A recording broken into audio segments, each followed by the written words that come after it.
presenting the transcription feature, Superman. Up in the sky! Look! It's a bird! It's a plane! It's Superman! And now, Superman, champion of the weak and the oppressed, valiant fighter for truth and justice, stronger than a locomotive, faster than an airplane, who came to Earth from the planet Krypton and who walks about among men disguised as mild Clark Kent, news reporter for the Daily Planet. Kent and Lois Lane have discovered that Dr. Morton, Lois' uncle, actually created the weather he forecast, and that a mysterious group headed by a man named Collins was using him for its own evil ends. When we last saw them, Kent and Lois Lane had come to the jail to bring about the doctor's release, only to find that Collins had been ahead of them, flown in the jail walls, and vanished with the old scientist in his power. As our story continues today, some time has passed. The desperate search for the missing Dr. Morton has produced nothing. And meanwhile, a new danger threatens. Listen. Where are we? Right in the narrowest part of the valley. The radium plant's right there ahead. That's the gate. Why, Mr. Kent, the radium plant's right against the steepest part of the mountain. It's right under it. Exactly. So is that little settlement. Workers' houses, mostly. I tell you, Miss Lane, Music Mountain is actually moving. And if it comes down any further, well, there's going to be a real panic. But I don't understand. What's doing it? Here, look up. And you see all that slope of loose rock? Well, it's moving, that's all. It's on the way down. Yes, but why? Search me. Maybe it's because of all that rain. Got things loosened up. Say, look. They're beginning to get people moved out already. Look at those trucks. And isn't that a big busload of kids there? Oh, Clark, those poor people. They must be frantic. I guess they are, all right. They're in a mighty dangerous spot. Well, we've got to get going. Who's this man we're going to see? Milo Fales. He's the acting head of the radium refinery. Oh, I didn't know they found radium down here. Well, they don't. But they send the pitch blende ore down here to be refined. Remember what your uncle said that night they arrested him? I wasn't there. He said he'd been doing some work for Fales, trying to find a simpler refining process. And I just happened to remember it myself. What do you mean? Well, Lois, we've tried everything, and we've come up against a blank wall. Not a single lead. Your uncle's just vanished. Well, this is our last chance. Fales may know something or remember something. Let's go down and have a talk with him. It's worth a try.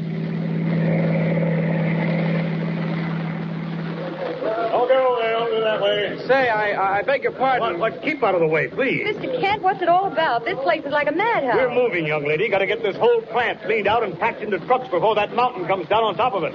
So if you don't mind... Well, I'm looking for Mr. Fales, Milo Fales. I'm Fales. What's on your mind? Only make it fast. Mr. Fales, I'm Clark Kent, reporter for the Daily Planet. Sorry, no time for the papers. You have to excuse me.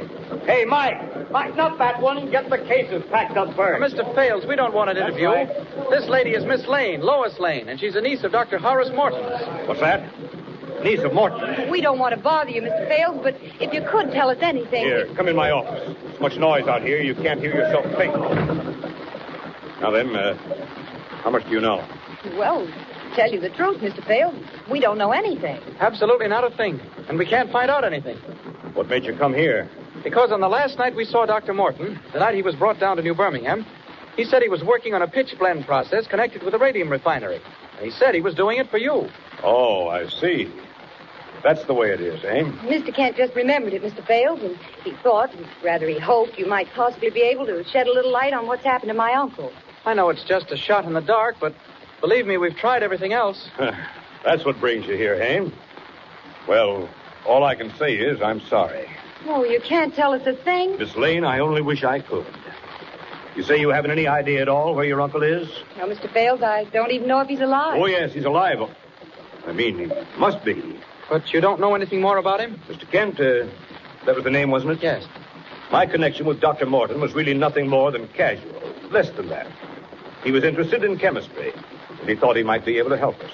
Help you how, Mr. Fales? Well, we refine radium. Very difficult process. Over 35 different steps. Dr. Morton thought he might be able to find a simpler process. Radium? That's very valuable, isn't it? Valuable? Look here, young lady. Just look out this window. You see those trucks? Yes. What about them? They're piled with pitch blende ore, about a quarter refined. Can you imagine what that stuff is worth, just as it is? The pitch blende ore as it stands on the trucks? As it stands on the trucks, 25 tons of it. Mr. Kent, that stuff is worth, refined down, as it is right now, about $30,000 a ton.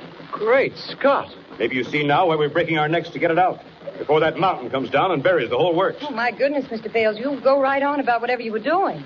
Miss Lane, if I could do anything to help you find your uncle, I'd talk all day. But I can't, and I can only say I'm sorry.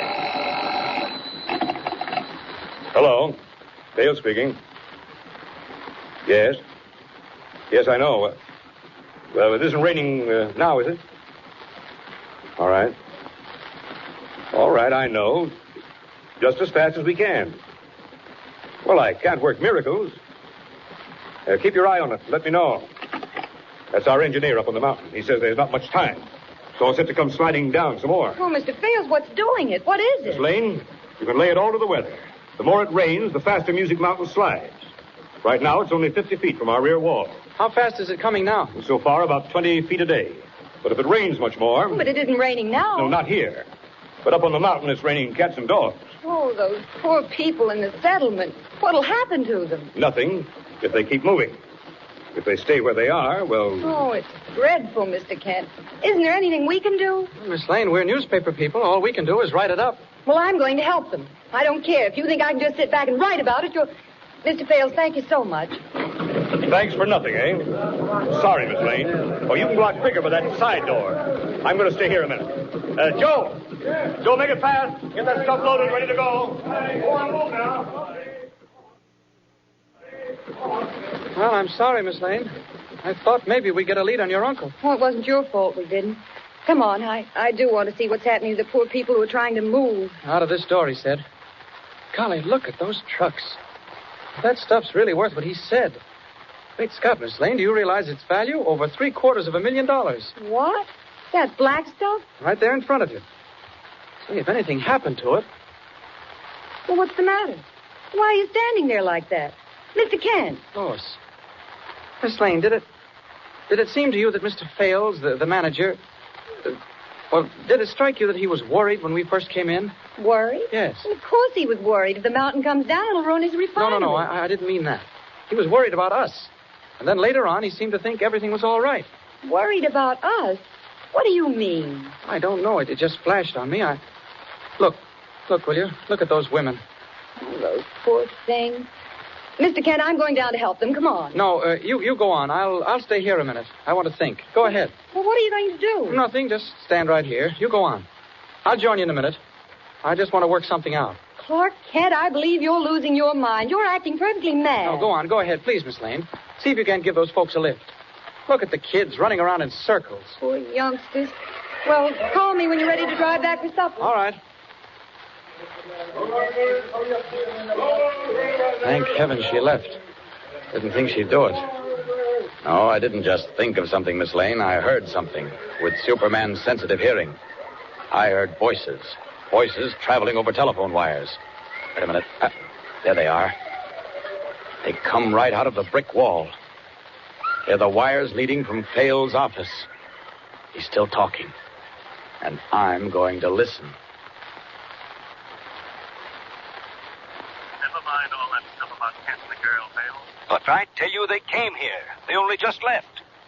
They're looking for old man Morton. Let them look. They'll never find him. Not till everything's finished.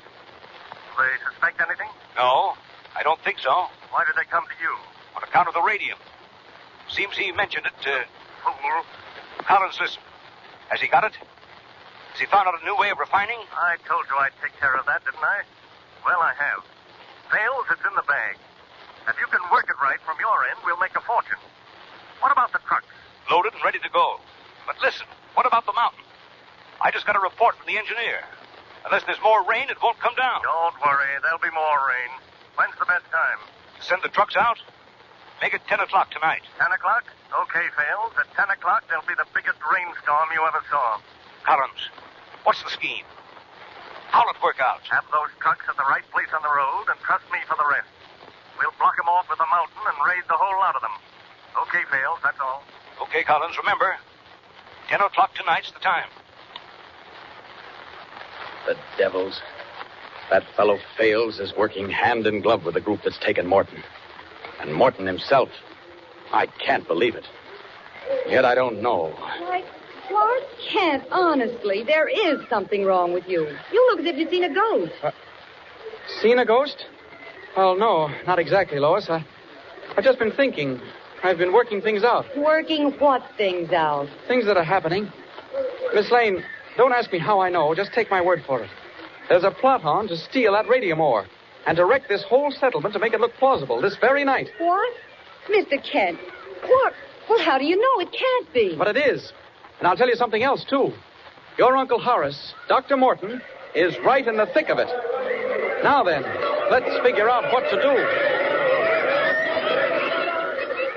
How much can Superman in the person of Clark Kent really tell Lois Lane without giving away his secret? And will she believe what he tells her? And even so, what can they do to prevent the climax fast approaching when Music Mountain comes rolling down on the settlement?